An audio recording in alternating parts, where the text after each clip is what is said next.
tervitan sind kuulama, kahjuks nüüd ei tea peast, mitmes osa meil on, Sven, kas oskad täiendada mind? Äkki on 8. Üheksas äkki? Aga olen siis mina siin Liisi Laaneoks ja on Ohira tegevjuht Sven, kes õnneks tuleb alati kampa. No eelmine kord küll ei tulnud, aga võib-olla rohkem niisugune naisteka teema ka. Rinnapiim, soovitan ikkagi minna kuulama, väga põnev osa tuli Merlega. Ja saates on Kadri Põlder, tere! Tere! Me hakkame siin heas mõttes Sveniga pommitama kohe küsimustega. Et mina siin nagu väga ei tea, ma tean, et ma olen sinu e-poodi kasutanud, mul tuli see nagu tuttav ette, aga kes sa oled, kuidas sa ennast nimetad, mis sa igapäevatööna teed?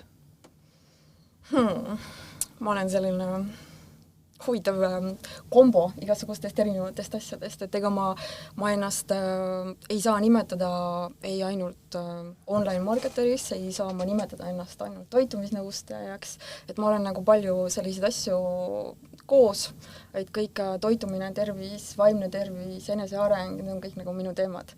Ja sellest kuidagi tuleb ka kokku see minu isiksus. Et siis inimesed teavadki mind erinevate väljunditega, et kellel mis kokkupuude mul on kõigi nende teemade ulatuses.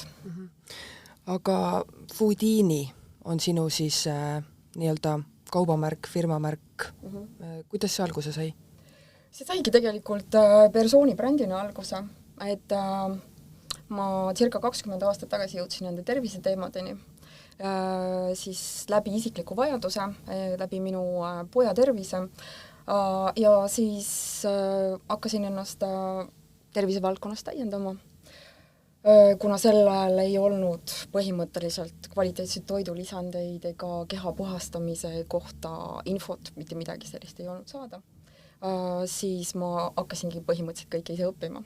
Et enne seda ma valmistusin edukaks advokaadikarjääriks, aga siis elu viis mind hoopis terviseteedele ja lõpuks ma jõudsin omadega toitumisnõustaja õppeni, tegin Foodini brändi ja hakkasin siis läbi viima koolitusi, erinevaid evente, toitlustusi, retriite, pop-up kohvikuid, tegin mitu aastat toortorte, kõike muud toitlustust üritustele, kes tahtsid siis just gluteeni, piimavabasid, kõike muid selliseid asju saada. Et täiesti sellisest isiklikust vajadusest kasvas välja ja algul oligi selline õhinapõhine persooni bränd ja siis hakkas vaikselt kasvama. Ja kuna see toitumisnõustamise teema jooksis ka ikkagi aeg-ajalt sisse, et siis sealt ma soovitasin siis inimestele ka mingisuguseid lisandeid, et siis mis nagu vastavalt saaksid teda toetada, tema tervist. Ja siis hakkasin ka neid asju vaikselt poodi sisse võtma, mida siis vaja oli parasjagu. Ja niimoodi see Foodini hakkas nagu järjest kasvama ja laienema ja kuna ma tõesti hästi paljude nagu seonduvate teemadega olen nagu kokku puutunud, et siis läbi selle nagu tõesti paljud teavadki Foodinit ja hästi paljude erinevate väljunditega. Aga mis selle poja terviseprobleemiks oli, kui sa avad? Tal olidki toidutalumatused, allergia, dermatiit, siis mingil hetkel hüperaktiivsus, kõik sellised asjad, et ta sai tugeva vaktsiinikahjustuse elu esimesest süstist ja siis meil oli ka selline väike elustamisteema seal vahepeal ja kõik muud asjad, nii et asjad olid suhteliselt koledad. Ja sellepärast mul ei jäänudki muud üle, kui ise see teema nagu korralikult kätte võtta ja tegelema hakata. Ja kui kaua sellest möödas on? 21 aastat. Täna on kõik korras? Jaa, täna on kõik korras, et selles mõttes on tõesti see asi on ennast ära õigustunud, aga see teekond ja see twist, mis seal nagu toimus, see oli kõigi jaoks nagu väga ootamatu. Et ma ei oleks elu sees arvanud, et minust saab hoopis sellel teekonnal kõndija, kes ma praegu olen. Aga mis on sinu jaoks kvaliteetne toidulisand? No eelkõige ma alati eelistan vedelal kujul toidulisandeid ja selliseid, kus ei ole siis erinevaid lisaained, et kõik erinevad säilitusained, värvained, kõik muud asjad, et kuna inimeste soolestik ja seedimine on nagu hästi õrnad tänasel päeval ja ma pidevalt oma kliendi pöördumistes näen, et metsikult esineb erinevaid soolestiku kahjustustega teemasid ja sellest tulenevalt hästi palju räägitakse ka helikobakterist ja kõigest sellest muust. Et siis mida puhtam, mida kättesaadavamal kehale kergemini omastataval kujul see lisand on, seda olulisem ta on. Ehk siis vedelal kujul lisandil on hästi suured eelised. Aga kui lihtne on leida maailmast või Euroopast nii-öelda puhtaid toidulisandeid, mida Eestis siis müüa? No neid on võimalik leida, aga seal tulevad omad teemad jälle, kuna Eestis on ka omad piirangud ja kõiki asju ei saa tegelikult maale tuua. Et siis on see selline nii ja naa teema. Ja mina olen nagu hästi palju neid asju välja otsinud ja esimesena Eestis ka siis registreerinud ja teavitanud ja oma poodi siis need müügile võtnud, et praegu on see levik nagu laiem olnud, aga kunagi oli jah, nagu suhteliselt keeruline neid leida. Sven, küsimusi?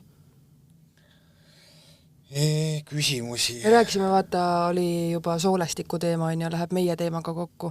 Jaa. Et võib-olla küsiks vahele neid kliendi tagasisidesid näiteks, kui on... No, lihtsalt soolestik ja see probiootikumide teema ma võib-olla lisaks vahele, et me rääkisime, et vedel, et see on nagu hea, et probiootikumi puhul näiteks Ohiral see on fermenteeritud, just see fermenteeritud asi, see on hästi hea, ta on biosaadav, ülimalt biosaadav, et kehale omastatav. Mida väiksemateks osadeks on toitained lagundatud, need on bakterite poolt, seda paremini me selle endale nagu kätte saame. Et võib-olla lihtsalt selle vedela nii-öelda versiooni kõrvale selline teema.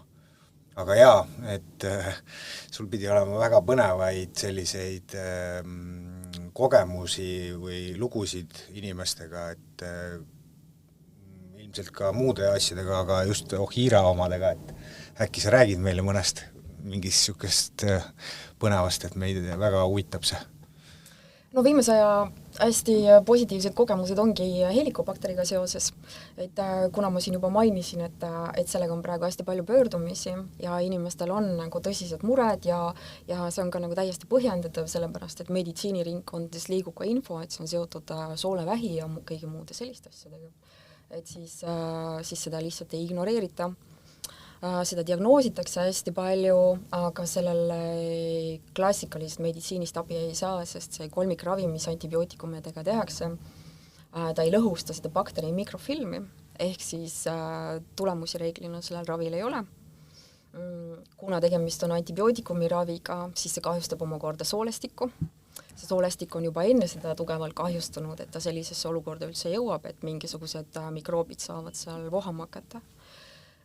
Ja nüüd inimene circa 3 kuud siis peale seda kuuri on reeglina veel kehvemas olukorras, et tal on endiselt alles kõik kaebused ja tunneb ennast võib-olla isegi veel halvemini kui enne seda kuuri.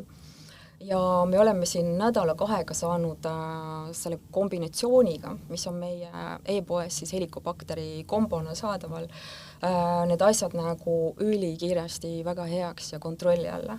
Ja me oleme nüüd katsetanudki seda niimoodi, et koos Ohira kollageeni joogiga ja ilma Ohira kollageeni joogita. Ja ilma kollageeni joogita need tulemused on so-so.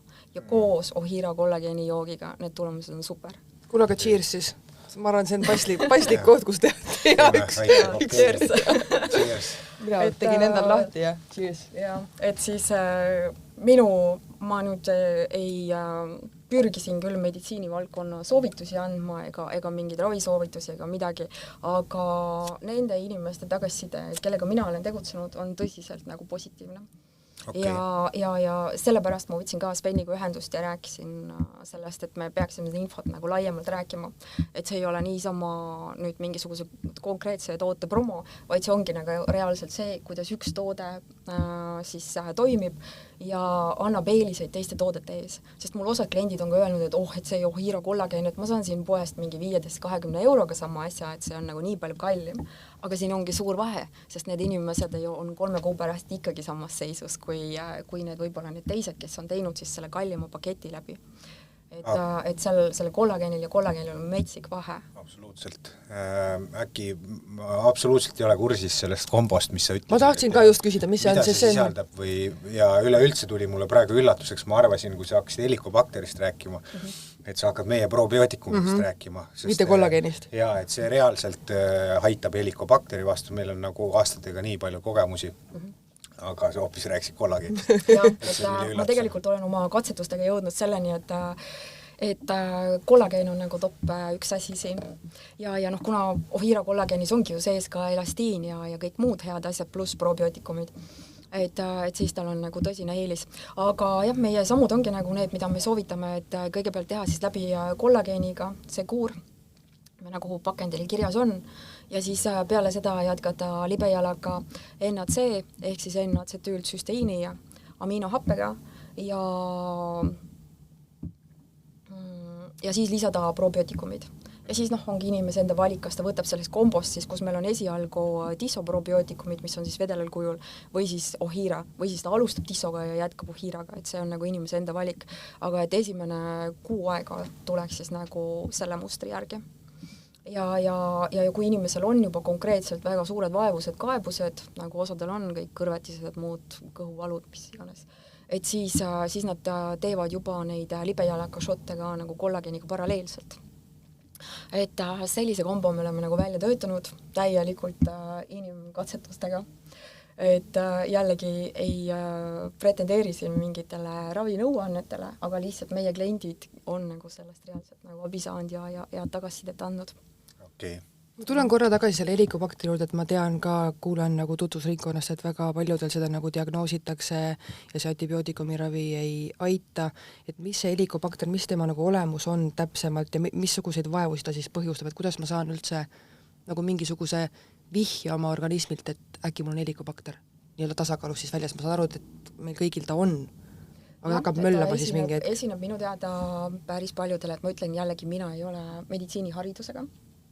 Ma olen ennast küll päris palju täiendanud nendes valdkondadest, aga ma ei pretendeeri siin doktorikraadile, aga siis meie klientide nagu peamised vaevused ongi erinevad soolestikuga kaasnevad vaevused, ehk siis kõrvetised, maavalud, kõik muud sellised teemad ja osad neist ongi nagu põhimõtteliselt põrandal paludega maas ühel hetkel, et need asjad on nagu nii hullud olnud, et kui nad on näiteks saanud toidumürgituse või midagi muud sellist, siis nakkus võib alata nagu hästi ootamatult ja hästi kiiresti ja viia nagu keha tasakaalust ülikiiresti välja, nii et inimesed tekivad tõesti nagu tundidega mingid metsikud kaebused ja nad ei leevene ka peale seda, kui toidumürgitusest on jagu saadud.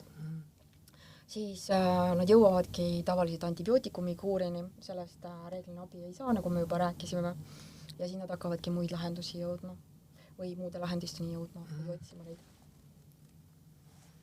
No minu üks arusaamine on see helikobakteri puhul, et keskkond määrab selle, mis ta nii-öelda aktiivseks teeb ja keskkond määrab ka selle, mis ta sealt minema uhab. Ehk siis me peame oma selle keskkonna paika saama ja ta ei saa selles keskkonnas lihtsalt eksisteerida ja see probleem kaob, et kui me võtamegi antibiootikume, on ju, nagu sa enne juba ütlesid, see olukord läheb hullemaks, keskkond muutub veel hullemaks, tema see nii-öelda pinnas, kus eksisteerida, muutub talle järjest sobilikumaks, et aina raskem on tast tegelikult lahti saada. Jah, et see on kõik hästi loogiline ja ma saan seda kinnitada, sest nagu ma ennegi mainisin, see soolestiku tervis ja soolestiku olukord ongi nagu see, et kas see helikobakteri siis aktiveerub ja saab neid kahjustusi hakata põhjustama või mitte. Et sellepärast me lähenemegi läbi selle, et ühelt poolt siis see NAC on see, mis lõhustab seda mikrofilmi. Seda on konkreetselt teaduslike uuringutega leitud. Seda ei ole mina välja mõelnud. Ja siis ülejäänud asjad kõigis tegelevadki selle soolestiku limaskesta taastamisega ja siis mikrobiomi taastamisega. Et see ongi see oluline kombo, et tegeleda tuleb siis nagu mõlema poolega, nii selle soolestiku limaskestaga kui siis mikrobiomi taastamisega. Sest kui püloori on juba aktiivseks muutunud, siis see on juba märk sellest, et soolestik on kahjustunud. Kui me peale seda teeme läbi siis põhimõtteliselt soolestiku jaoks abrasiivse antibiootikumi kuuri, siis see soolestik saabki veel rohkem kahjustatud ja kui see biofilm ei lõhustu seal, siis me sellest mikroobist jagu ei ole saanud ja siis ta saabki veel rohkem hakata seal tegutsema ja kõik need toksiinid ja asjad, mis seal nagu võivad tekkida, siis need põhjustavad veel rohkem vaevusi, nad võivad lekkida vereringesse, tekkida seal võib-olla lekkiva soole sündroom lisaks, mis iganes asjad. et maokahjustused, limaskesta kahjustused, need kõik asjad käivad sellega koos. Et sellepärast inimene tunnebki nii palju intensiivseid vaevusi. Seda libejalaka puukoort ma olen isegi proovinud, mul oli ka maoga mingi hetk, mingi teema, ma ei teagi millest, ma arvan, et stressist. Ja mega kiiresti väga hästi nagu taastas. Eriti jällegi šoti kujul, et kahjuks nüüd peale Brexitit Eestisse ei saa enam tellida seda pulbri kujul, et varem sai seda teina siis kasutada. Et jällegi, et ei ole seda kapslit seal vahel, et kui inimesel on see soolestik hästi kahjustunud, seedimine on hästi raskendatud ja siis iga kapsel, mis siia vahele läheb, see me ei tea, kui palju sellest imendub, eks. Ja kõik asjad, mis siis saab nagu otse vedelal kujul juurde anda, siis need annavad nagu parema tulemuse. Et sellepärast ma alati soovitangi šotidena kasutada siis libejalakat ja meie kodulehel on ka kõik see info selle kohta olemas, siis kuidas kasutada, millised vahekorrad ja nii edasi, et klientid tagasiside jällegi kinnitab, et see on nagu super efektiivne. Aga kas on veel mingisugust tagasisidet seoses Ohira toodetega? Loomulikult on. Et probiootikumid on ju tegelikult see, mis on nagu aastaid ja aastaid ennast õigustanud. Me ju Sveniga alustasime koostööd väga palju aastaid tagasi. 7 umbes, ma arvan. 7, et ma arvan, kui Foodini alustas circa 8 veidi rohkem võib-olla aastat tagasi, et siis me oleme suhteliselt algusest peale koostööd teinud. Ja selles on nagu väga palju positiivset tagasi, kõik teavad, et Ohira probiootikumid on nagu väga head, see koostis on unikaalne ja nad töötavad. Aga nüüd konkreetselt see kollageeni teema on viimasel ajal just hästi aktuaalseks muutunud ja kuna just need helikobakter pöördumisi on nagu metsikult palju võrreldes kõige muuga, siis tuleb lihtsalt see kollageeni teema praegu rohkem esile. Aga kui palju sa seda näed, et samamoodi võib-olla kliendid tulevad selle juurde tagasi, et ma saan ju apteegist 10 euroga ka piimapabakterid, miks ma neid Ohira omasid panust? Nii kallid ju. Et kas sa seda ka nagu? Neil ongi see attitude samamoodi selle kollageeniga, aga nad teevad siis omast tarkusest selle asja läbi ja siis nad jõuavad võib-olla mõne kuu pärast uuesti minu juurde, sest neil ei ole tulemusi või siis ongi teine see, et nad räägivad, et see asi ei tööta tegelikult.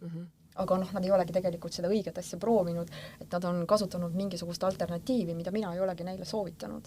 Et ma ütlen alati, et see on nende oma risk, et milliseid mikrobiomi taastamise võtteid nad siis kasutavad, milliseid valikuid nad teevad, aga nende oma risk on ka nagu see, et nad ei saa mitte mingisuguseid tulemusi ja nad on võib-olla jällegi mõne kuu pärast või mõne nädala pärast veegi hullemas olukorras. Et ma saan aru, et Foodini pakub neid toidulisandeid ja aga ma veits kolasin su kodulehel ka, et sa pakud ka nagu teenuseid, sa võtad inimesi vastu, ma saan aru, et räägi natukene sellest. Nagu ma mainisin, et ma jõudsin toitumisnõustamise õppeni kunagi, aga see nõustamine, mida ma praegu pakun, on siis nagu oluliselt suurem selline kombo jällegi. Et see ei ole selline klassikaline toitumisnõustamine, et inimene saadab mulle näiteks oma nädala või kuu menüü, ma analüüsin ära seal, teen võib-olla mingid ettekirjutused, mingid etteheited ja ütlen, et niimoodi ei tohi. Rustikastet ei söö enam. Et nüüd tuleb hakata nagu tervislikult toituma ja kõik see muu, et see oli selline võib-olla 10 aastat tagasi teema. Sest tänase päeval inimesed reeglina teavad, milline on tervislik toitumine ja kuidas või mis kaebustega minuni jõutakse on nagu hoopis teine. Ehk tegelikult siis COVIDist ja peale COVIDit on see pöördumiste sisud oluliselt muutunud ja see teemad saavad reeglina alguse hoopiski vaimsest tervisest praegusel hetkel.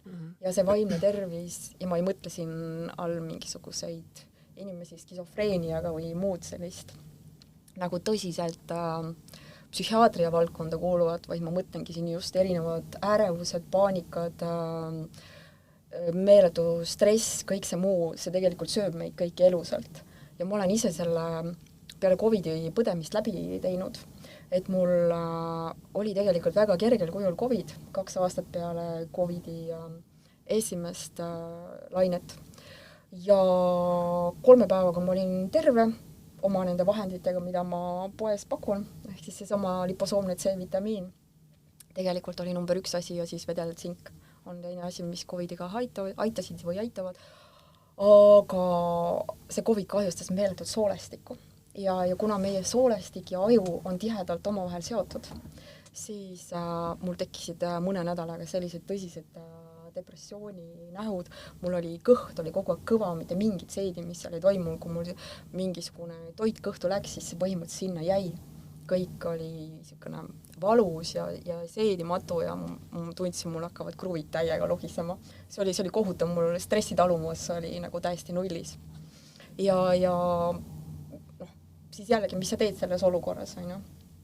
Et võtsin ennast kokku ja hakkasin lahendusi otsima ja tegelema oma nende ärevuste ja paanikate ja kõikide muude asjadega ja sealt sai siis selline vaimse tervise teekond alguse ja nüüd ma olengi käinud tegelikult rohkem seda teekonda, et see tervislik elustiil ja kõik see toitumine, see on nagu nii essential, et see on nagu osa minu elust, aga kõik need vaimse tervise praktikad ja kõik see muu on nagu ka väga-väga oluline ja mängib sellist igapäevast rolli lisaks toitumisele minu elus. Ja need inimesed, kes minuni jõuavad, need reeglina ongi siis sellised, kes ühelt poolt on mingisuguse vaimse tervise taustaga, samamoodi on hädas võib-olla kõigi nende ärevuste, depressioonide, paanikahäirete muu taolisega ja nad ei ole kuskilt abi suutnud leida. Või siis ongi need, kes vajavad sellist korraliku soolestiku seedimise taastamise abi, aga nad tihtipeale nagu on mõlemad aktiivsed. Ehk nagu ma ütlesin jällegi, need stressid ja kõik muud asjad mõjutavad seda soolestiku seisukorda väga-väga oluliselt ja need tühjendavad meid jällegi olulistest toitainetest. Ja neid kehasse tagasi anda on jällegi väga-väga keeruline, sest meil ei ole saadaval selliseid toitaine kombinatsioone, mis annaksid meie kehale kõike seda rohkem kui 90 erinevat toitainet. Ehk siis ma laveeringi kõigi nende teemade vahel ja tavaliselt see minu nõustamine ongi kombinatsioon siis kõigest sellest vaimsest tervisest, soolestiku taastamisest, toitumisest, lisandisoovitustest, kõigest sellisest. Et iga inimese jaoks unikaalne, aga kindlasti see ei ole ainult menüüanalüüs ja lihtsalt näpuga viibutamine, et sa pead hakkama tervislikumalt toituma, et siis su elu muutub täielikult. Sest tegelikult kõik see, me näeme, meie ühiskond kannatab praegu metsiku vaimse tervise nagu katastroofi käes. Et ei ole inimest, keda, see ei pea isegi minu klient olema, vaid lihtsalt kellegi iganes sa kokku puutud, kõik on meeletus stressis tegelikult. Ja nad kõik on nagu tegelikult täiega hädas selle teemaga. Kuidas sa ise tookord välja said sellest nii-öelda vaimse tervise august? Ma läksin Hiiumaale ja hakkasin endaga nagu tõsiselt tööd tegema. Võtsingi lihtsalt mõneks nädalaks täielikult aja maha. Võtsin endale mingi väikese majakese metsas merekaldale ja tulin sellest Tallinna närvilisest saginast välja täielikult ja võtsin oma elu üle kontrollini tagasi.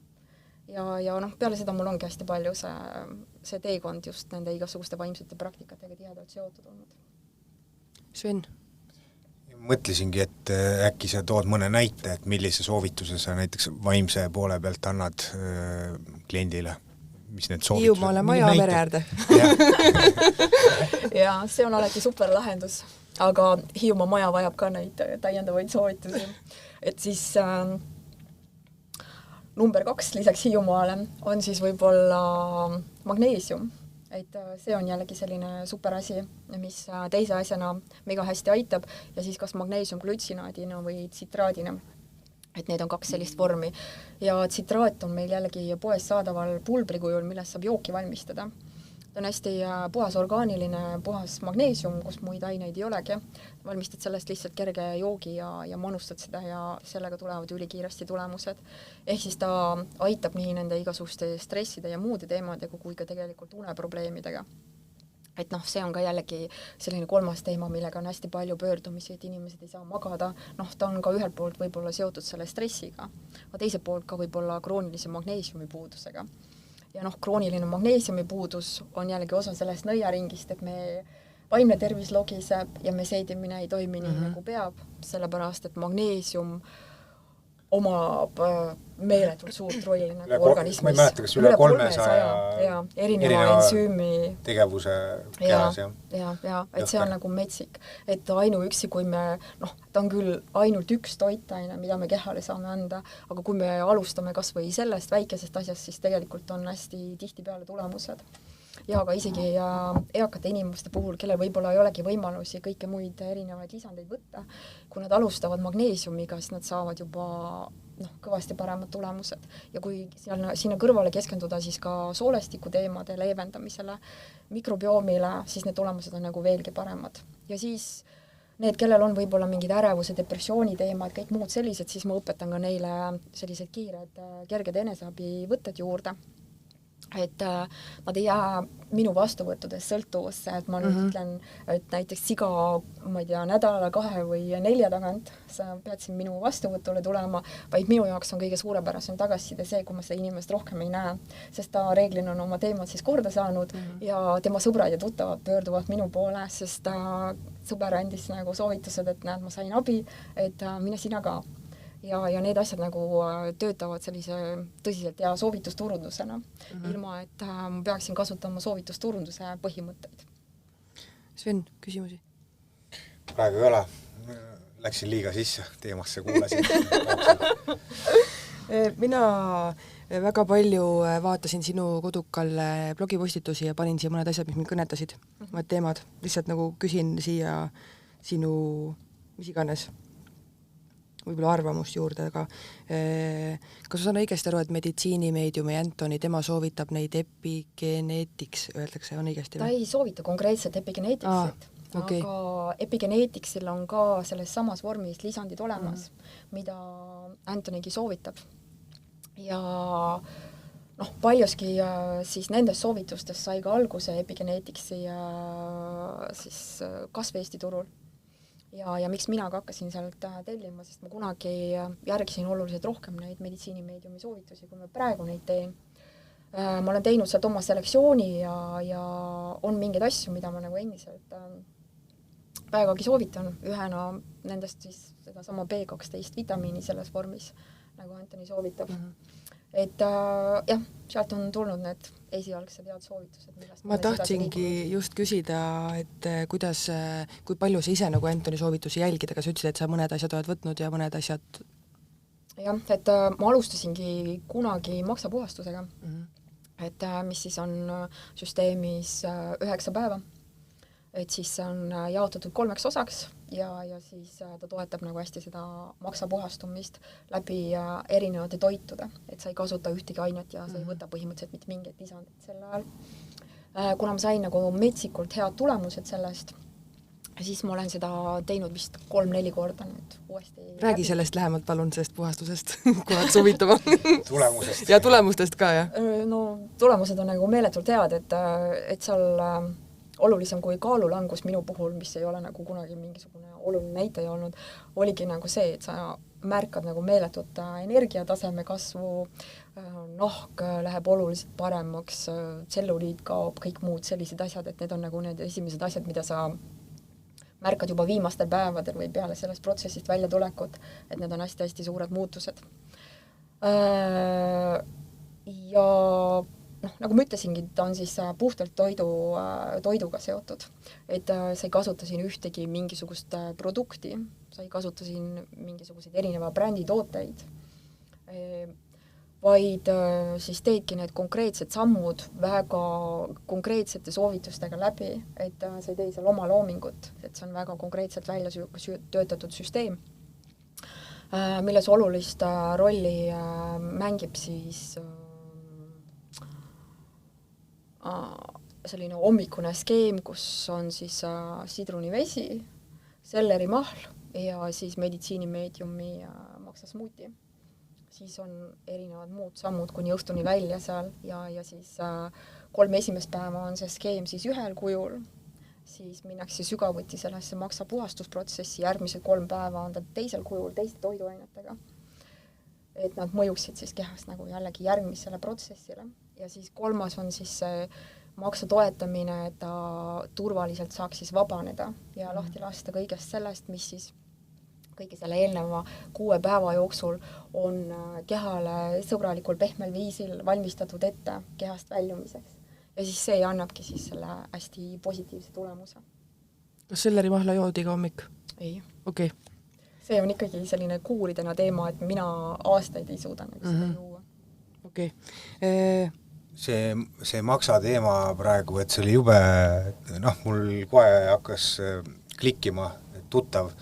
Tegelikult mul on nagu see kogemus brändi teema, Global Healing, võib-olla teate, sellist brändi Ameerika oma, see on arstide poolt, niisugune perefirma, kõik on väga puhtad tooted ja ma ükskord tellisid neilt selle maksapuhastuse, see maksis minu arust $70, mis ei ole nagu väga kallis, seal oli selline, ma ei tea, mingi nii suur pudel umbes, mis see siis võib olla 100 milli või midagi sellist, 200 oliiviõli, orgaanik, siis oli 2 pudelit, enam ei mäleta, mis see sisu oli, aga 2 taimedes tõmmised on pipeti pudelites 2.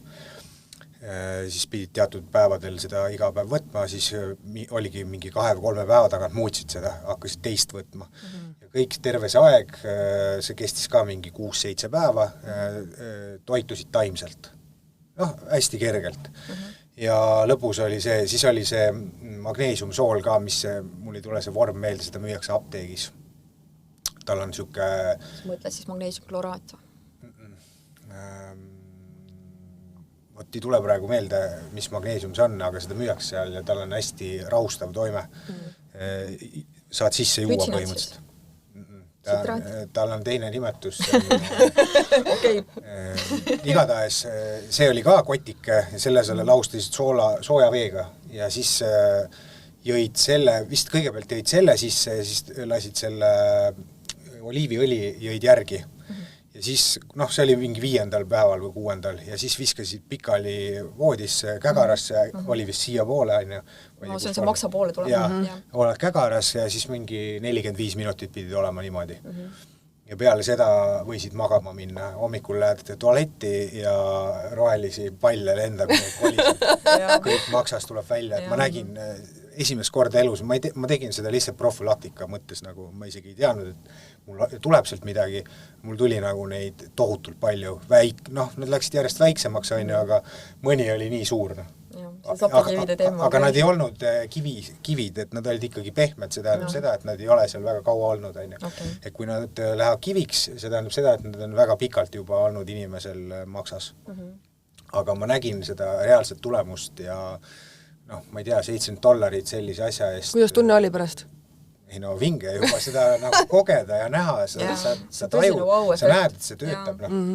Ja oligi hea, ma ei pidanud nagu mingit tablette sööma või ma ei tea, mis asju tegema, et see tegelikult oligi lihtsalt, ma võtsin seda taimetõmmiseid, toitusin korralikult mitu päeva ja siis oliiviõli ongi see, et see läheb seal kuidagi maksas või ta aitab nendel kividel ja pehmemaks teeb ja kõik, et läbi tuleks ja siis selle magneesiumi mõte on see, et see teeb lõdvestab, et laseb läbi tulla ilusti.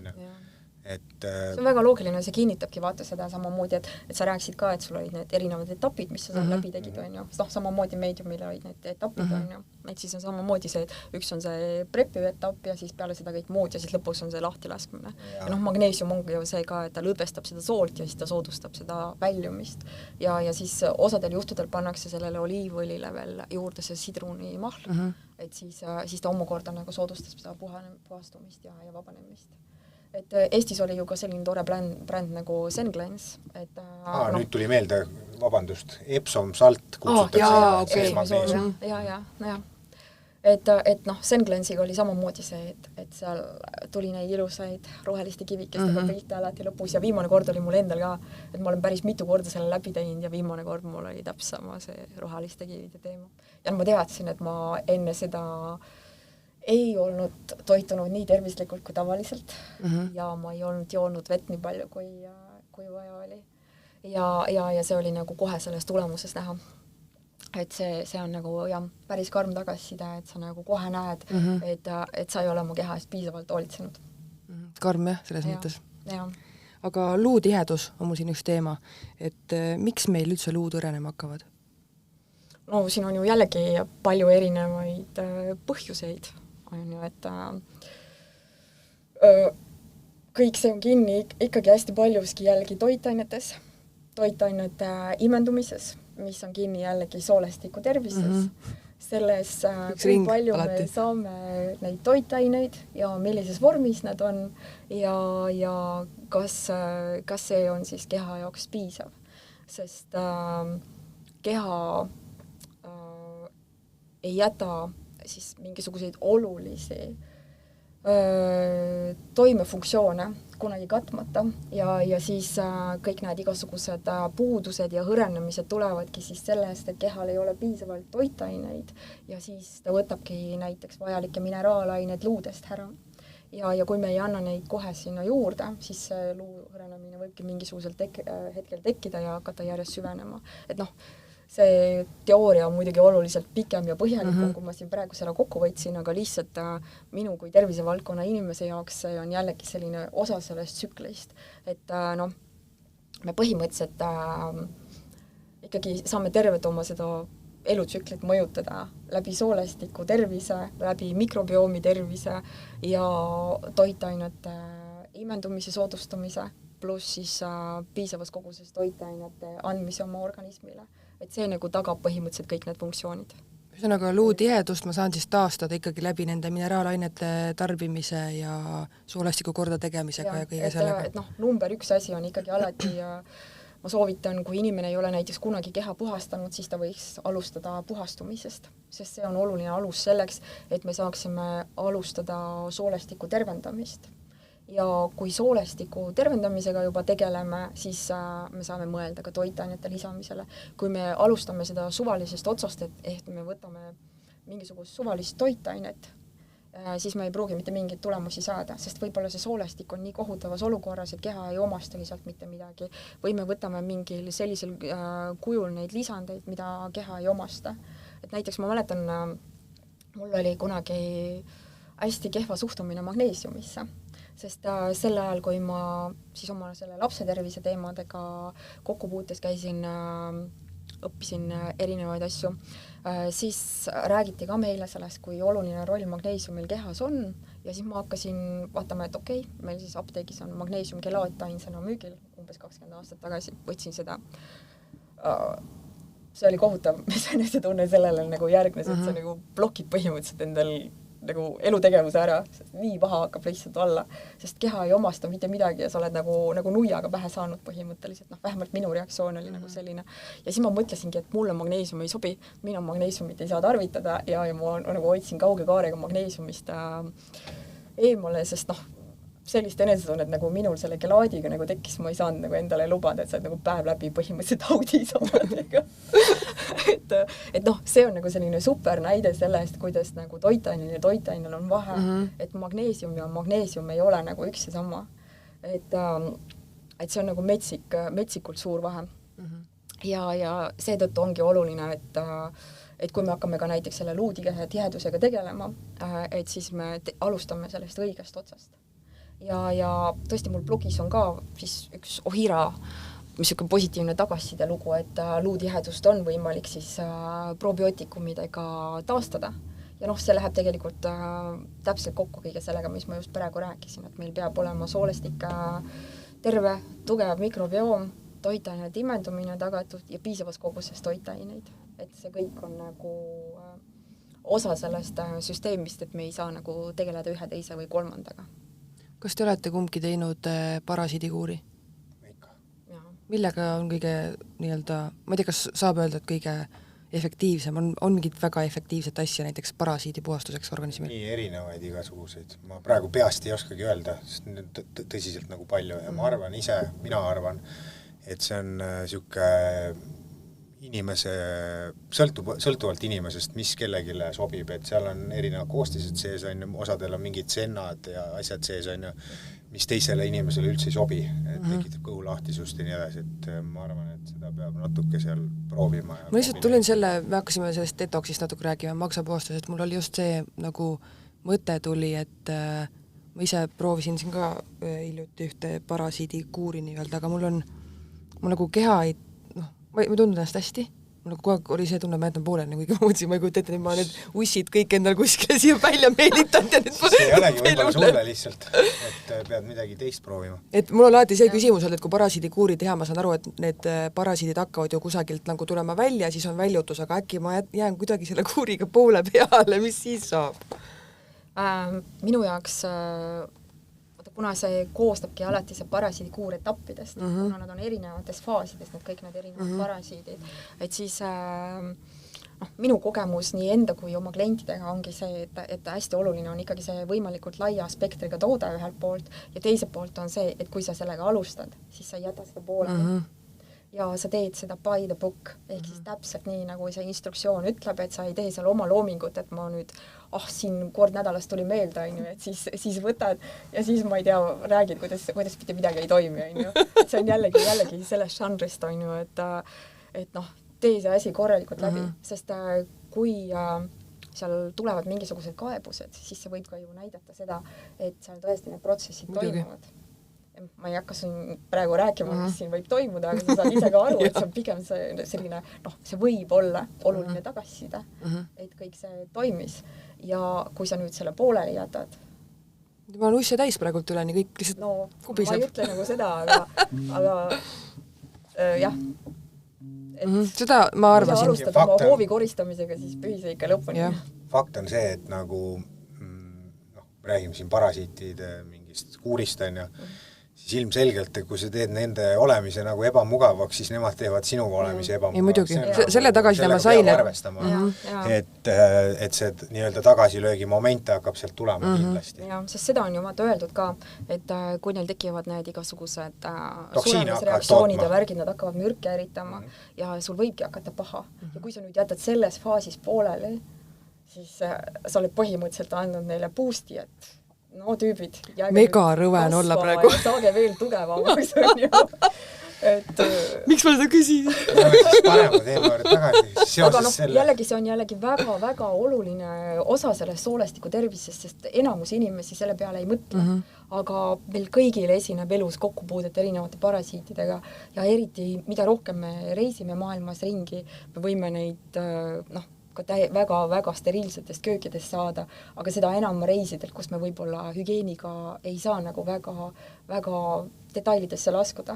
Et mina olen ka saanud erinevaid toidumürgitusi ja igasuguseid muid asju ja ma olen regulaarselt parasiidi kuure ikkagi teinud, sest parasiidid omakorda nad ju teevad kehast nagu meeletult palju halba. Kaasa arvatud, neil on võime kahjustada meie organeid ja seda seal silma kinni pigistada või kõike seda ignoreerida nagu väga ei tasu. Ehk siis, kui inimene ei ole kunagi seda teinud, siis on alati soovitus, et alustadagi kõigepealt võib-olla sellest parasiidikuurist. Ja võib-olla siis peale seda liikuda edasi kas kehapuhastuseni või siis, kui selleks vajadust otseselt ei ole enam peale seda parasiidikuuri, siis liikuda juba edasi soolestiku tervendamise peale. Ja siis kõik need mikrobioomid ja muud asjad, mitte nii, et me teeme kõiki neid asju samaaegselt või siis täiesti mingis suvalises järjekorras, et siis ei anna jällegi nagu neid tulemusi. Et iga asi on nagu selles vormis põhjendatud, nagu seda soovitatakse. Et selles mõttes, ma ei hakka ka siin mingid väga konkreetseid tooteid või midagi välja tooma. Just tahtsin konkreetset toodet. Aga Ecoshi paraherb on nagu väga hea selles mõttes. Ja sa ei pea mingisuguseid võikaid teid jooma või midagi, et sa võtad selle kapslina tõesti nagu sisse ja sa järgid täpselt neid sammusid, mis seal on nagu välja toodud. Et see kuur on nagu suhteliselt pikk, aga ta on nagu reeglina väga efektiivne olnud. Ja on see purk kodus kapis? Okay. Ma jäin haigeks, kui ma selle tellisin ennem seda. Ja siis mul lihtsalt tuleb praegu meelde, mul on see purk. Okay. Et see on üks selliseid tõesti, mis on nagu kõigile kätte saadud, on suhteliselt odava hinnaga. Seal on kõik erinevad head parasiidivastased asjad koos. Alustades juba kukeseenest, mis on tegelikult väga efektiivne parasiidivastane toode. Et vabalt võib sellega. Aga ma jätan selle meelde, sest ma olen ikkagi mul praegu tussid kõik vingerdavad sees. Kui suvi või see sügis tuleb, siis korjad kukeseeni, kuivatad ära, lased blenderis pulbriks, võtad ise sisse või paned kapslisse või teed mingi tõmmise. Smuuti sisse äkki? Ma panin selle džinni sisse tegin. 2 aastat hoidsin seal sees seda, korralik tõmmis tuli. Siis võtad lusikaga väikse tilgakese. Sven, ma valmistan sulle nüüd pettumuse. Noh. Ma just nägin nädal või 2 tagasi mingit uurimust, et džinn on meie soolestiku tervise jaoks kõige hullem alkohol. Nagu. Issa, mu lemmikokteil, ma väga vabandan nagu tervise saate. Ei, no võib olla jaa, aga see, et me räägime selle nii väiksest kogusest ja see oli reaalselt tinktuur. Aga minu jaoks oli nagu tõsiselt üllatav, et seal oli tehtud uurimus erinevate alkoholidega ja nende toimega mikrobiomile. Nii kahju. Ja džinn oli kahjuks. Andis selles väga kehva tulemuse ja kõige parem andis punavein. Muidugi siin peab mainima seda, oleneb, mis džinn on erinevaid ja kasutatakse väga erinevaid taimi seal sees, et sinna lihtsalt jopas võib-olla see kõige hullem variant. No, kõik võib olla. Ei tea, ja me ei tea ka selles mõttes detaile, et millise protsendi või millise kangusega see alkohol oli. Aga lihtsalt, et kuna see nagu nii konkreetselt nagu välja tuli ja sealt tuli see punaveini kasulikkus ka jällegi välja, et siis see oli ka nagu minu jaoks nagu üsnagi šokeeriv avastus. Nii kurb nagu. Aga rääkisite luutihedusest ja kuidas seda nii-öelda parandada. Kas te seda teadsite, et Ohiral on luutihedusest uuring ammu? Mina tean. Väga ammu. Ja kui ma nüüd ei eksi, siis seal uuringus osalesid nii mehed kui naised ja meest, ma ei mäleta seda aja nii-öelda raamistikku, mis see oli, aga meestel paranes luutihedus 20% äkki ja naistel 30%, äkki oli midagi sellist. Et nagu märkimisväärne ja see on ainult probiootikumide tarbimisel, et mitte midagi muud oma elustiilis ei muudetud. Aga see luutiheduse teema väga palju ma olen kuulnud, et räägitakse, et see ikkagi nagu vanemate inimeste värk. Et kas on ikkagi siis see, et inimesed saavad vanemaks, võib-olla, no ma lihtsalt ise mõtlen, kas see tervislik elustiil võib-olla kuidagi vajub ära ja siis hakkab see nõiaring pihta, mikrobiom tuksis, mineraalained ei imendu. See on võib-olla see teema, et seda tervislikku elustiili polegi olnud kunagi. Lihtsalt mingi hetk keha ju, ta ei funktsioneeri enam sellisel moel. Ja tegelikult see mis see raamat, meil on see tervise taastamine probiootikumide abil, selle autor Marty Whittakin, tema, meil on üks video vanast ajast YouTube'is ja ta räägib reaalselt luutihedusest seal, sellest samast uuringust, mis ma rääkisin, aga siis ta seletabki lahti enam-vähem sama teooriat, mis Kadri rääkis. Aga ta ütlebki, et põhimõtteliselt meie toidulisandid, mida müüakse apteekides igal pool, ta nimetab neid kivideks, kivitükke müüakse seal, ehk siis need on vormid, mis ei omastu, siis USA-s, tema räägib USA turust, seal tarbitakse piima ja üldse piimatooteid rohkem kui üldse kunagi ajaloos varem ja osteoporoos või see luu õrenemine on suurem kui kunagi varem.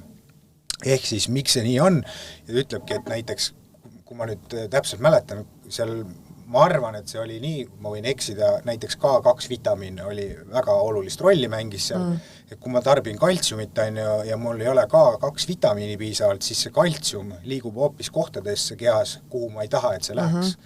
Näiteks siia aiu ja veresoonkonda, kus mul tekivad hoopis uued probleemid.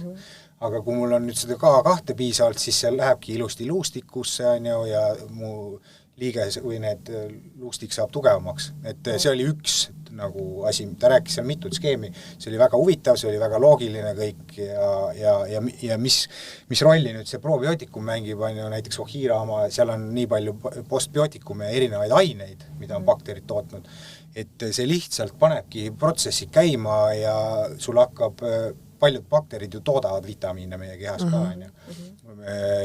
Kui ma eksi, võib-olla on see ka vitamiin, mida nad toodavad. Võin eksida, enam ei mäleta. Ei eksi vist.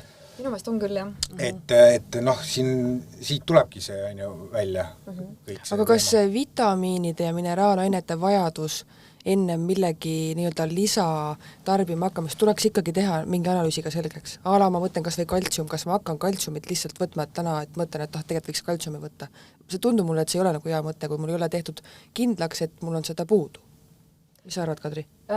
See on iseenesest väga loogiline hea mõte, aga selle juures on üks suur aga. Ehk siis paljuski me ei saa teha neid analüüse, mis annaksid meile adekvaatse vastuse. Ehk siis näiteks suvaline magneesiumi analüüs ei anna meile autentset vastust sellest, mis meie kehas tegelikult toimub, vaid meil on selleks vaja määrata rakusisest magneesiumi. Minu teada Eestis seda teha ei saa. Ja paljude muude toitainetega on nagu täpselt sama teema, et tegelikult selles analüüsi vormis, mida meil pakutakse, me ei saa autentset või õiget vastust. Mina nagu tean... Ja samamoodi ma olen sellel seisukohal, et kaltsiumi juurdevõtmine ei ole vajalik, vaid see pigem probleemiks, sest meil on vaja pigem soodustada kaltsiumi imendumist, mitte kaltsiumi juurde manustada. Ja kaltsiumi imendumine on seotud juba oluliselt muude asjadega kui kaltsiumiga. Et pigem me räägime tõesti siin sellest samast K2-st näiteks luude tervise jaoks, me räägime D-vitamiinist, magneesiumist, kõigist B-grupi vitamiinidest, kõigest muust, et see kaltsium on nagu täiesti ainena, täiesti teisejärguline. Ja nagu Svenigi jutust siin välja tuleb, et selleks, et luutihedust tõsta, kasutades traditsioonilist uskumust, et seda kaltsiumit me saame näiteks piimatoodetest, siis see ei ole niimoodi.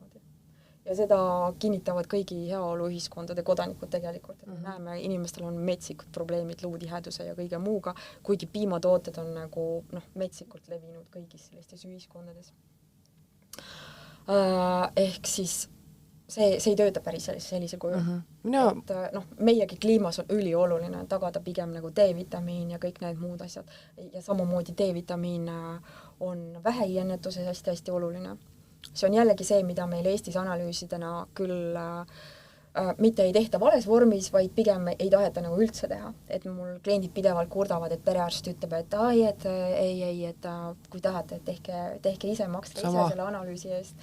Tegelikult see on üli oluline, see ära määrata, saada see näitaja ja siis võib-olla teha kordusanalüüs, et näha, kas see D-vitamiin siis üldse kehas imendub jällegi.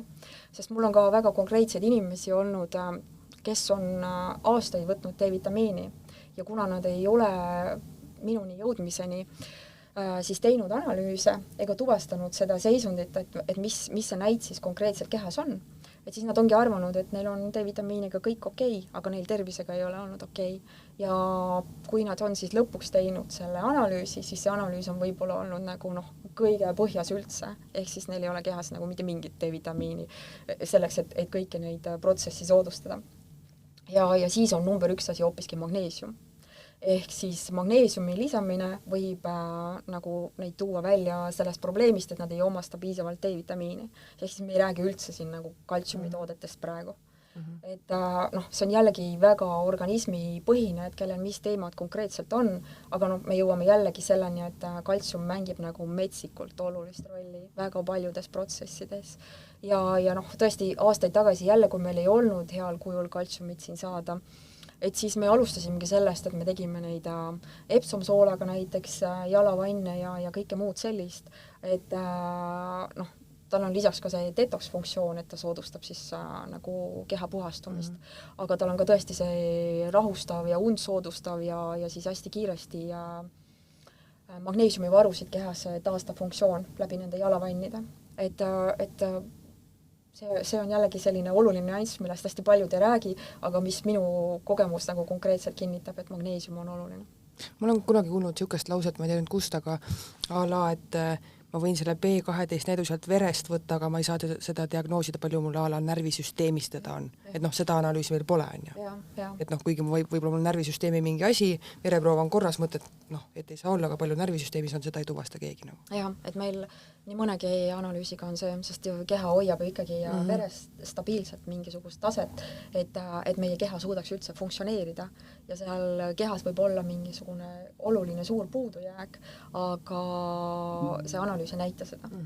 Sest vastasel juhul, kui meie veri läheks tasakaalust välja, siis see oleks nagu katastroof. Ärritunud soolesündroom. Üks mees on ühes blogipostituses sinu kodukal, kes on doktor Ohiraga saanud sellest vabaks ja saanud veel äkki oli 15 lisakilo, sai nagu maha. Et äkki sa räägid ärritunud soolesündroomist? nagu eraldi veel siia, kuigi ma tean, et see on mikrobiomiga seotud, ma eeldan. Nojah, nagu me ikkagi kõigi nende teemadega siin jõuame alati selle sama soolestiku tervise teemadeni, et siis jällegi limaskestad ja mikrobioom on need kaks asja, mis seda mõjutavad ja kui meil on näiteks soolestikus hatud kahjustunud, siis võivad kõik need ärritunud soolesündroomid, lekked, kõik muud need asjad tekkida, et nad on kõik väga-väga tihedalt seotud ja kui soolestiku tervisega mingid probleemid esinevad, siis tõesti on kõige olulisem hakata taastama neid limaskestasid, milleks on siis number 1 vahend, seesama libe jalakas, millest me rääkisime, ja siis number 2 siis mikrobioom. Ja tõesti see mikrobiomi tervis on ka nagu selles mõttes oluline, et pikaajalist tulemust ei anna see, kui me teeme läbi ühe lühikese probiootikumide kuuri, vaid see peab ikka oluliselt süsteemsel lähenemine olema. Ja nagu ma siin mainisin, et erinevad alkoholid mõjutavad näiteks meie keha erineval viisil, siis tegelikult see meie toitumine peaks ka soodustama seda, et need probiootikumid saaksid siis püsima jääda ja nende kolooniad hakkaksid kasvama. Et mitte nad ei kaoks siis mingisuguse perioodi jooksul peale seda kuuri lõppu kehast jällegi ära. Et selleks on tõesti toitumine on hästi oluline, et ühelt poolt, paljud teavad juba, et kiudained on siin üks selline number 1 asja. Aga teiselt poolt on hästi oluline, mida teadlased on ka selgeks teinud või kindlaks teinud, et erinevad hapendatud toidud soodustavad siis erinevate mikroorganismide püsimajäämist ja kasvu. Ehk siis pikas plaanis, ka siis, kui nüüd enam konkreetselt mitte mingisuguseid probiootikume juurde võtta, siis me peaksime suhteliselt stabiilselt tarvitama erinevaid fermenteeritud või hapendatud toite. Et see on nagu väga-väga oluline. Kas sa oskad praegult öelda, mida tavameditsiin soovitab ärritunud soolesündroomi raviks? Ma arvan, et ei soovita midagi. Nii on ja nii. Ma arvan, et see mingi kõhukinnistit või midagi sellist, et kui seal tekivad mingid kõhulahtisused või asjad,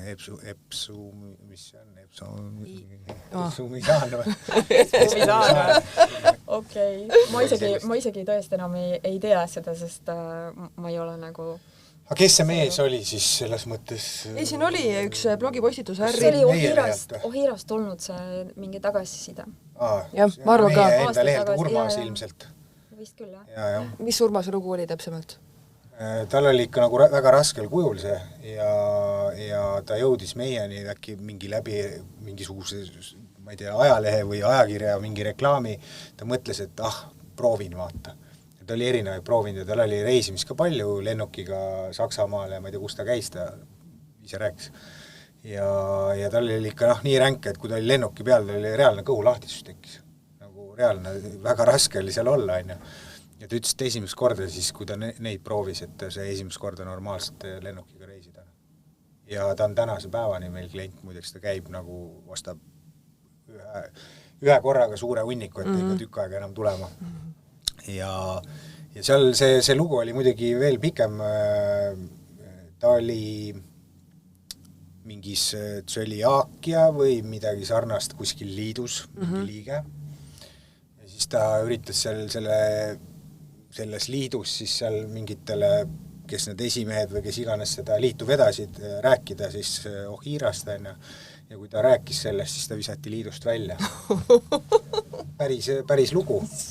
Ja, et me oleme, kuna meil on ka jaapanlastel tehtud näiteks esimese tüübi allergia kohta uuring, esimese tüübi allergia kõige tugevam allergia vorm ja probiootikum reaalselt võtab selle maha. Siis me tahtsime allergialiiduga kunagi siin koostööd teha, et oleks ju tore, kui inimesed saaksid abi ja sealt oli ka löödi uks kohe kinni. Ma ei hakka oletama, mis see siin on või spekuleerima, aga ma arvan, et seal on teatud koostööd juba kellega tehakse ja see ei ole siia oodatud lihtsalt. Et siuke teema. Kahju tegelikult, et sul on loodud mingid liidud ja asjad aitamaks inimesi, aga tegelikult tundub, et tihti tehakse hoopis sellist asja, nagu sa enne mainisid, et sa ei soovi, et need inimesed sinu juurde tagasi tuleksid, kõige parem ongi see inimene, keda sa enam ei näe, on ju. Siis nemad neil on vastupidi. Töötavad, jaa, et mida tihedamini me sind näeme, seda parem meie tuju on. Just. Ja kahjuks see nii on, see on ju paljude asjadega niimoodi, et me ei hakka siin ju mingisuguseid konkreetseid näiteid rohkem tooma, aga et me kõik teame seda, on ju, ja sellepärast need inimesed ongi sellistes ahelreaktsioonides, et nad ei saa nagu reaalselt paljudest kohtadest abi. Vaata seda enam, et Ohira on tegelikult olnud Eestis ju nii kaua juba, teadusuuringud on ju taga, et ei ole see, et kuule ma tegin eile OÜ, tule võta minu kapslit, vaata. Vaid see on nagu, see on nii, kui me oleme nii kaua juba olnud ju siin. Et meil kõigil on ju oma mingisugused lood sellega rääkida, kuidas need asjad nagu reaalselt nagu toimivad kõik. Hiljuti, ta ei ole mingi uus selles mõttes inimene meil, aga hiljuti käis läbi üks sportlane, väga tuntud sportlane kontorist, ja siis ta rääkis ka sellest kollageenist, et ta on nagu nii palju erinevaid kollageene proovinud, see on ainuke, mis töötab. Tema puhul on just liigesed põlved, on ju. Et tegeleb tõstmisega, soovitab kõigile, tal oli mingi vigastus isegi, tõmbas 10 ampulli sisse, vigastus oli läinud. Kusjuures ega minu kogemus on samamoodi põlvevaluga ju. Ma käisin ka ju mööda arste, keegi ei osanud midagi öelda, vaadati, tehti ultraheli, teil ei ole siin midagi. Ma ise nüüd tagantjärgi saan aru, et arvatavasti mul oli ka mingi põletik, kehas ma arvan kõrge, võib-olla mis halvast toitumisest on ju. Ja minul on alati kollageen number 1 asi põlvevalule. Et ma ei võta ei valuvaigistit ega ei hakka mingit salvi seal määrima, vaid kollageen, kui ma regulaarselt võtan, siis mul põlvevalu ei ole. Ma ütlen, meil oli isegi ju see külmund õlasündroomiga, vähemalt 4-5 inimest läbi aegade jõudsid meieni ja ütlesid, et see aitas. Ja ütleme siis meditsiiniline see nii-öelda diagnoos on see, et ilma füüsilise sekkumiseta ei ole võimalik sellest lahti saada, aga need inimesed said. Kuidas nad said, on ju? Et tõenäoliselt see on ikkagi, siin on see lassuse küsimus. See jäikus tekib mingist põhjus, milleski on ju, ja see aitab nagu elastseks selle muuta uuesti. Et selles mõttes me jällegi jõuame selleni, et kollageenil on lihtsalt väga-väga suur vahe ja et tõesti see Ohira kollageen nagu õigustab ennast, et ühelt poolt on eeliseks juba ainuüksi see vedelvorm, et seda on ülimugav kasutada, nagu me siin kõik saate jooksulgi manustasime seda, ja tõesti teiselt poolt ju lisaks sellele, et ta mõjub selle klassikalisele viisile, ehk siis tõesti naha, juuste, küünte tervisele, ta on liigeste jaoks super, on ju, ta on soolestikule super. Veresooni puhastab ka. Ja sa ei pea seda kasutama regulaarselt, vaid sa teed aastas võib-olla mõned kuurid heal juhul läbi, aga sa saad juba esimese kuuriga efekti. Ja kõik, kes me oleme seda kasutanud, me teame, et see reaalselt toimib, see annab tulemusi. Et see on nagu hästi-hästi oluline vahe. Sest mina hakkasin ka seda kunagi kasutama siis, kui mul oli alati nahaga see teema, et kui hakkas see sügisene küttehooaeg, et siis ühel hetkel oli nagu nahk peale seda täiesti paberkuiv ja siis ma avastan, et kui ma nagu sel ajal kas teen ennetuseks või paralleelselt siis seda kollageeni kuuri, et siis see mõjutas ka seda paberkuiva nahka üli hästi. Sama, ikka kreemi jääb kõvasti rohkem järgi kui kollageeni võtad. Absoluutselt. Et ma ütlen, see tegelikult see spekter on nii multi, et ta ei ole nagu see, et me näeme võib-olla ka apteegis on neid erinevaid kollageene, et ongi see mingisugune juuste oma võib-olla või mingi liigeste oma või mingisugune 3., 4., 5. toode, vaid see ongi lihtsalt see kombo kõigist nendest asjadest, mis toimub nagu kehale tervikuna.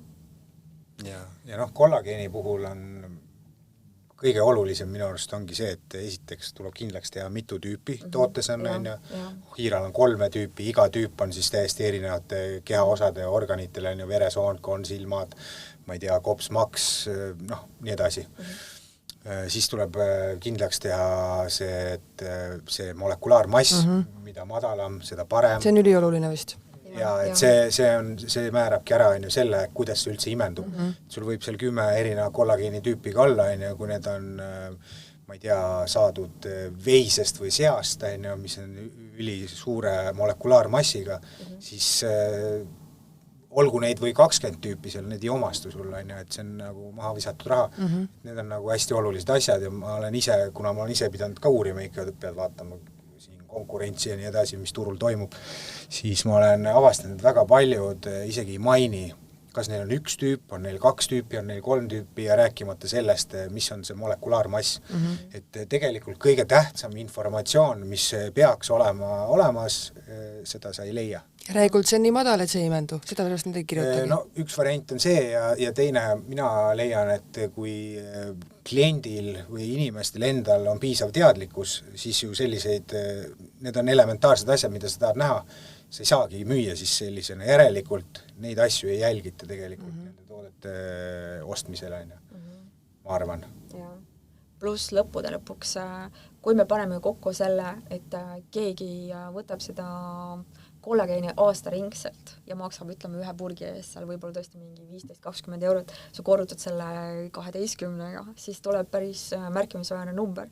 Kui sa paned sinna kõrvale selle Ohira kollageeni, millega sa teed aastas võib-olla 2-3 kuuri, siis see tegelikult see hinnavahe ei olegi enam hinnavahe. Ja samas see kasu, mis sa saad ühest või teisest tootest, see on nagu märkimisväärselt erinev. Et siin on jällegi nagu lähenemise küsimus tegelikult. Jah, aga see nõuabki teadlikkust, et sa pead aru saama, samamoodi on see ükskõik millega, et kuhu ma investeerin, mis on selle tasuvus ja nii edasi, mõni investeering tundub väga ahvatlev, aga teed seal matemaatilised tehted ära, saad aru, et see ei olegi nii ahvatlev tegelikult, kui see algselt tundub. Et jah, eks siin tuleb natuke mõelda ja teine asi on see, et mis sul sees on, et siin on nagu, see ongi kombo. Siin on hyaluroon, AP, elastiin, 3 erinevat tüüpi kollageeni, probiootikum selleks, et need kõik veel omastuks. Q10, elastiin, keramiid, mis meil veel on, C-vitamiin. Mustikamahl. Kusjuures nali naljaks, aga jällegi mustikamahl kvaliteetsetest metsmustikatest on super asi naha jaoks, et jällegi rääkides siin teadusuuringutest, siis ta on seotud selle nahaaluse keramiidikihiga ja keha jaoks või siis ka meie nagu naiste jaoks on hästi oluline, vaata see näo selline eavorm on ju, et siis keramiidid mängivad selles nagu hästi-hästi olulist rolli ja mustikad on sellega nagu väga-väga tihedalt seotud jällegi. Nii et nende mustikate olulisus ei ole nagu üldse mitte vähetähtis. Ja samamoodi nad on soolestiku tervise seisukohalt tegelikult hästi olulised, üliolulised antioksidandid ja nii edasi. Et kõik need asjad, mis tegelikult siin kuskil ringlevad, nad on multikasulikud nagu erinevatel viisidel. Kohe tuli Küääni meelde. Kunagi oli, ta vist on siiamaani ilmselt toimetab, et neil olidki ju mustika mingi jõhkrad ekstraktid. Mingi võrkturundusvärk, et aga ja see oli äkki mingi polaarmustikad kuskil, ma ei tea, Alaskalt või kuskilt tulevad mingid eriti vinged ja mingid eriti head asjad. Aga mul on siin järgmine teema on rinnavähk, rinnavähi ja ainepuuduse seosed, ei ole nagu see äge teema, aga kui palju sa näed täna on see nagu kasvutrendis rinnavähi diagnoosi saamine? Ma ei saa seda väita, ma ei ole nagu meedik ja ma ei tegele selle valdkonnaga konkreetselt, aga minu blogis on sellest artikkel olemas, sest mul konkreetselt oli endal sellega kogemus ja samamoodi jällegi sellest samast D-vitamiinist seonduvalt. Et me D-vitamiini ju seostame alati pigem kui päikesevitamiinina ja et meil Põhjamaade inimestena on vaja seda võtta ja võib-olla siis luutihedused ja muud teemad. Väsimus. Vitamiiniga seotud väsimus ja et kõik muud sellised asjad. Me ei mõtle nagu selle peale, et see võib olla väga konkreetselt seotud rinnavähiga. Aga mul endal oli väga korralik D-vitamiini puudus mingisugusel ajal. Ja ma ise ka ei teadnud seda, sest ma mõtlesin, et ma ju toitun siin väga hästi ja võtan siin mingisugustel aegadel lisandeid juurde ja nii edasi. Ja mingisugusel hetkel mul olid rindades sellised tõsised tükid.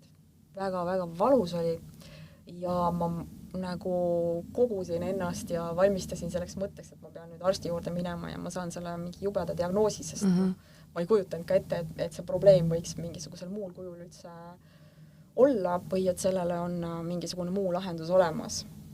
Ja siis ma hakkasin seda ikkagi guugeldama, sest minu hirm nagu minna arsti juurde ja see diagnoos saada oli nii üle mõistuse suur, et ma nagu olin valmis kõigeks muuks.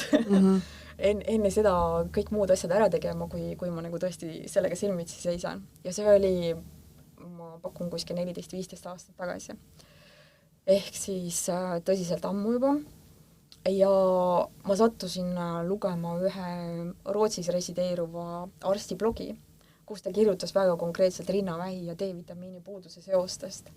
Ja ma mõtlesin, et vau, kas see tõesti see lahendus saab nii kerge olla, et see tundub peaaegu ilmvõimatu, Ja ma hakkasin võtma siis megaannuseid seal mõned nädalad ja mul oli paari nädalaga oli see probleem täiesti kadunud. Ja ma ei pidanud arsti juurde minema ega kõige selle muuga tegelema hakkama. Aga mis need megaannused olid? 20 000 ühikut päevas. Okay. Aga see ei olnud nagu kuid, vaid see oli reaalselt paar nädalat. Ja siis ma langetasin selle 10 000 peale ja kontrollisin siis oma seda näitu, nii et ta oli nagu sellisel normaalsel kujul. Nii et mul oli selline skeem ja see nagu tõsiselt hästi toimis. Aga kas seda rinnavähi, ma saan aru, et rinnavähi põhjustajaid võib olla ka mitmeid muid, on ju? Muidugi. Pluss see diagnostika on tegelikult diagnostika vahend, kuidas seda rindade tervist kontrollitakse, on tegelikult rindadele väga ohtlik. No seda ma nagu olen arvutanud. Selles mõttes on ta nagu mõttekas kõik muud vahendid ära kasutada ja tõesti D-vitamiini näitu meil on õnneks võimalik ka analüüsidega fikseerida. Ehk siis me tõesti saame seda vaadata, et kus ta on meil ja soodustada seda D-vitamiini imendumist, nagu siin varem rääkisime, et ülioluline lisaks D-vitamiinile on magneesium näiteks selles imendumisprotsessis. Et siis see kõik on jälle see sümbioos, on ju. Et see mõjutab kõik võimalikke asju ja erinevatel inimestel ongi erinevad kogemused, minul on olnud näiteks see kogemus, sellepärast ma ka kindlasti jagasin seda, sest inimesed ei seosta seda absoluutselt. Et ühesõnaga kõik naised D-vitamiini testi tegema? Jah, absoluutselt, eriti praegusel aastajal, kus meil on põhimõtteliselt 6 kuud lund selja taga, hoitaks isegi 8. Sest november on meil ikkagi ju reaalselt olnud sügiskuu siiamaani. Ja nüüd meil tuli novembri lõpus lumi maha ja meil oli eelmine teisipäev veel lumi maas ja täna meil oli 22 kraadi. No täna oli ju sükene soe, et nagu ei teagi, mis teha nüüd. Ei oskad kostüümi valida ja silmad jooksid vett, sest päiksevalgust. Mul hakkas lihtsalt pea ringi täna esimest päeva. Nagu oleks maa alt välja tulnud. Keha läks šokki, mõtles, mis toimub, see ei ole võimalik. Mutid tuli kõik koopast järsku. Ühel käis pearing ja teisel jooksid silmad vetti. Kolmas oli paanikas. Ma lihtsalt pigisin, et nii palav on. Mõtlesin lihtsalt nii, et või öelda. Aga muidu selle D-vitamiiniga on veel see teema, ma lihtsalt hiljuti juhuslikult sattusin peale Facebooki grupp, mis on see mingi rahvameditsiin äkki. Ja keegi rääkis seal D-vitamiinist, et ta võtab ja oli teinud testi ja tal on ikka jumala hull see seis on ju. Ja siis ta mainis, minu arust oli tal 3000 või 4000 IU-d, et mis ma tahan siin öelda, ongi see, et see on liiga vähe. 5000 miinimum minu arust võiks olla iga päev, mis sa võtad. Ma tean, täiesti okei on tegelikult isegi 10 000 võtta. Mina olen ka pigem inimestele soovitanud, et sa hakkad nende löökannustega peale ja seda ei olegi vaja nagu pikalt teha, vaid sa saad umbes 2 nädalaga juba selle näidu oluliselt paremaks, sest ta reeglina imendub nagu väga hästi. Eriti need vormid, mis meil on praegu saadaval, et on kõik ju vedelal kujul saadaval, ei ole reeglina kapslina. Ja selle põhjus ongi see, et kui me kujutame ette, et meil on see tühi tass või klaas ees ja me tilgutame selle põhja kogu aeg natukene, keha kasutab selle ära. Tilgutame järgmine päev natukene, keha kasutab selle jälle ära ja ta ei saa hakata seda varu taastama mitte kuidagi. Selleks meil ongi alguses vaja see klaas nagu täis saada ja siis hakata nagu stabiilselt seda taset hoidma. Minu arust mul on nagu ise tähele pannud ka seda, et kui nüüd õnnestub saada vereproovi kuskilt on ju, siis see vahemik, mis nagu Eestis ongi, oletame lihtsalt toon suvalise näite, 20–500, kui mul on 30, siis arst ütleb, et sul on D-vitamiin normis, tegelikult ma olen alumises otsas. Et see vahe on nii suur. Ja kui sa oled seal vahel, siis on okei, aga tegelikult ma olen alumises otsas, mul ikkagi puudu. See on juba omaette teema, see, et mis on normid, on ju. Et minu arust, kas Riina sai sellest korralikult pähe kunagi, et tema soovitas, seal oligi äkki 5000, on ju, ütles T3 ja siis talle sõideti sisse seal meedia kaudu ja nii edasi, et mis utoopilisi koguseid ta siin soovitab, on ju. Hiljem tuldi riiklike või euronormidega, juba tõsteti seda ka ülespoole, et need normid ongi olnud väga all ja ma tean nagu väga-väga kaua aastaid tagasi Aigar, see säde, tal on kindlasti praegu ka, on mineraalidest ja vitamiinidest tabel. Seal on iga selle vitamiini kohta kirjas, mis on siis nii-öelda riiklikud või maailma mõistes mingisugused normid seal ja mis on see päris vajadus, mis meil tegelikult vaja on. Mõne mineraali ja vitamiiniga sa vaatad, et see, mis on normiks pandud ja mis peaks olema reaalsus, selle vahe on 10-kordne. Ja see näitabki seda, tegelikult me võime mõelda, et see on mingi, ma ei tea, mingi vandenõu on ju kuskilt tulnud, aga kui sa vaatad inimeste reaalset terviseseisundit, siis sa saadki aru, et see peabki paika. Enamus inimesed on defitsiidis kogu aeg ja sealt hakkavad ju tervisehädad pihta. Ja paljudel inimestel on see argument, et ma ei ole ju kunagi lisandeid tarvitanud, on ju. Ja kui, ega meist keegi ei tarvitanud lisandeid võib-olla 20-30 aastat tagasi, on ju. Aga ajad on muutunud tõesti, on ju. Meie elustiil on totaalselt muutunud. Muld on tühjem. Meie toit ei sisalda enam nii palju toitaineid. Meie toit ei sisalda mikrobioome, on ju. Või mikroorganisme. Et selles mõttes, see kõik on totaalselt muutunud, on ju. Ja see mõjutabki seda, et milline on inimeste tervislik olukord on ja milliste probleemidega nad hädas on. Ja kuna see tervise info levik on selline, nagu ta on ja kõiki tooteid ei saa levitada ja ka seda infot ei saa vahest levitada, et siis see kõik on takistatud nagu mingisugusel määral. Mind väga kõnetas, kui Merle Martinson ütles ühes episoodis, et paki peal on kirjas terved inimeste kogused. Aga kui mul on defitsiit või mul on mingi probleem, siis ma pean võtma suuremaid annuseid. Ja see on selline profülaktika. Me ka tihti ütleme, meil on ka paki peal probiootsil kirjas 1-2 kapslit päevas. Sa ei saa sinna panna, et ma ei tea, et kui sul on selline probleem, siis võta 10. Sa ei saa seda panna, juba legaalne probleem tekib, et mis asi see on, mingi ravim või millest me räägime siin. Aga jaa, tihti tegelikult tulebki võtta rohkem, kui seal karbi peal on kirjas. Et seda D-vitamiini ma võingi võtta 3 tilka päevas, kui mul on ta täiesti nagu täis, see nii-öelda anum on ja see tass on täis, siis ma võin sinna tilgutada peale, on ja. Mitte nii, et mul on täiesti nullis ja siis ma panen 3 tilka, siis ma nagu ei aita ennast. Kui lautol paak on tühi ja kogu 5 liitriga kaupa käid peale tõmbab, siis sa jäädki käima sinna tanklasse iga päev. Pane ühe korra paak täis ja on rahu majas. Jah, kestab jumal kaua. Saad pika maa sõita. Ja, et see on nagu selle väga hea loogika. Samamoodi see klaasi loogika, et ükskõik mis ainega. Mul on siin viimane küsimus, me oleme sellele võib-olla peaaegu vastand ka, aga sellised levinumad terviseprobleemid sinu klientidel viimase aasta jooksul, aga ma sain aru, et see helikobakter on vist praegu nii-öelda pahas mõttes popp. Ja, ta on väga levinud praegu ja ta lähebki tegelikult kokku jällegi selle sama teemaga, millest me rääkisime, et see soolestiku tervis, soolestiku limaskestud tervis ja soolestiku mikrobioom.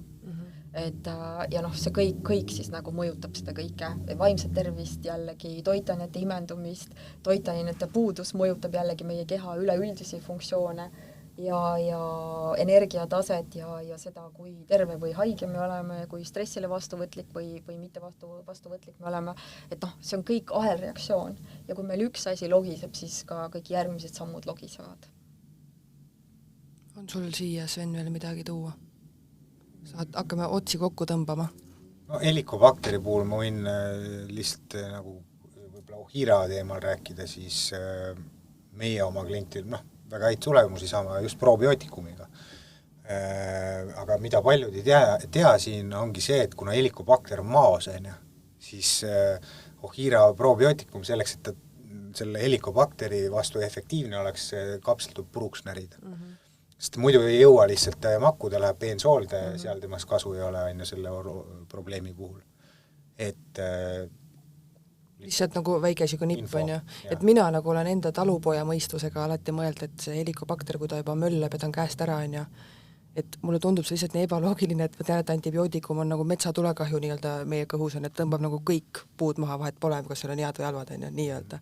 Et see lihtsalt tundub mulle kuidagi nii ebaloogiline, et kui keskkond on juba korrast ära, siis ma lähen tõmbada nagu veel rohkem kotti ja siis ma peaksin nagu terveks saama, et see tundub nagu nii naljakas, et kuidas see käib nii, kuidas nagu teiselt ühiskond, maailma kord ja kõik, mis on, nagu meil praegu on, hullumaja on igal pool, ja siis tehakse niimoodi, et tõmmatakse tuumapomm peale veel, lastakse kõik maa tasa ja siis läheb lihtsalt nullist üles ehitamine, hakkab pihta jälle, uus evolutsioon algab.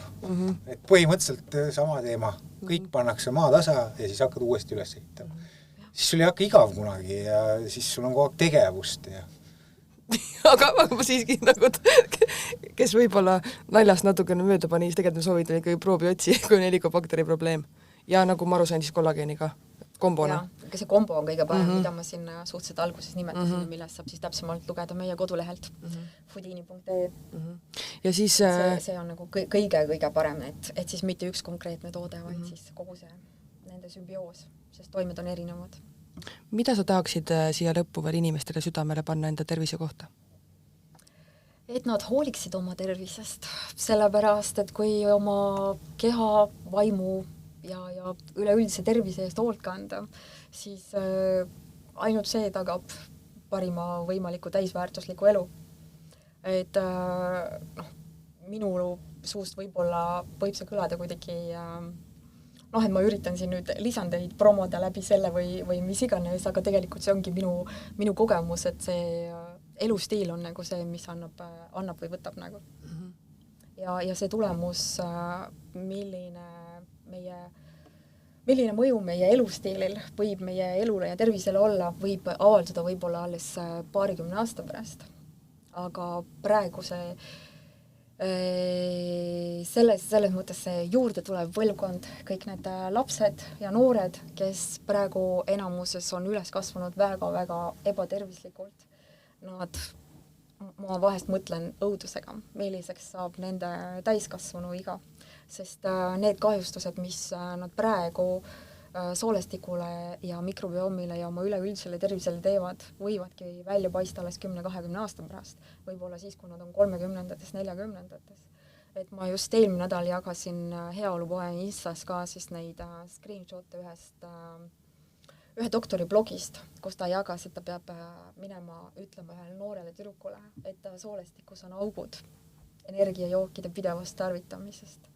Et see on jällegi see koht, et mis peaks nagu mõtlema panema, sest kõik meie noored tarvitavad energiajooke ja erinevaid suhkru gaseeritud karastusjooke ja üha enam tuleb peale ka nüüd see zero suhkrusisaldusega jookide teema, kus siis jällegi hakkavad kõik need kõikvõimalikud sünteetilised suhkruasendajad rolli mängima. Nende toime soolestikule on nagu kõige laastavam üldse. Ja jällegi neid tulemusi me näeme nagu võib-olla alles aastate pärast, aga kuulda, et laste soolestikud on kahjustunud, neil on tõsised terviseprobleemid, lastel on meeletud vaimse terviseprobleemid, mis said ka paljuski alguse juba COVID ajast, siis need on kõik tõusuteel. Et selle järgi lihtsalt see elustiil ja kõik need valikud, mis me tänasel päeval teeme, nagu reaalsena nagu muudavad kas meie elu paremaks või murravad meid. Aitäh. Aga ma tahan ikkagi lõpu nagu toredasti lõpetada, sest meil on sooduskood on ju, et foodini.ee on ju koduleht, foodini.ee ja seal on sooduskood foodini, ka 2 O-d on keskel ja see kehtib 14. maini. Ja me ei leppinud kokku, kui palju see annab alla. Mitu protsenti saab alla? 10. Sobib? Väga äge.